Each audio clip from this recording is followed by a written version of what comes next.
శ్రీ తిరుపతమ్మ అమ్మవారి దేవస్థానం ఆంధ్రప్రదేశ్ రాష్ట్రం ఎన్టీఆర్ జిల్లా పెనుగంచిప్రోలు మండలం పెనుగంచిప్రోలులో ఉన్న దేవాలయం. ఈ ఆలయం ఆంధ్రప్రదేశ్ రాష్ట్రంలో ప్రసిద్ధి పొందిన దేవాలయాల్లో ఇది ఒకటి.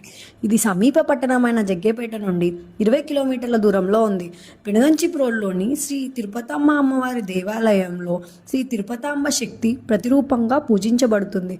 ఆమె తన భక్తులకు జీవితంలో సద్గుణాలను ఉపదేశించింది. ఆమె పెనుగంచిప్రోలులో అడాప్ట్గా చేసింది. ముదిరాజ్ పాపమాంబ ఆమెకు ప్రధాన భక్తురాలు. ఆమె ముదిరాజ్ పాపమాంబ కుటుంబ సభ్యులను ఆలయంలో పూజలు, సేవలను నిర్వహించమని ఆదేశించింది. జానపద కథల ప్రకారం పురాతన కాలంలో పెనుగంచిప్రోలులో 101 దేవాలయాలు ఉండేవి. అయితే వాటిని పెదకంచిపురంగా గుర్తించారు. గుడి పక్కనే మునేరు అనే వాగు ఉండేది. ఈ ప్రవాహం మౌద్గల్య మహర్షి ఆధ్యాత్మిక శక్తించి సృష్టించబడింది కాబట్టి ఈ ప్రవాహానికి అతని పేరు పెట్టారు.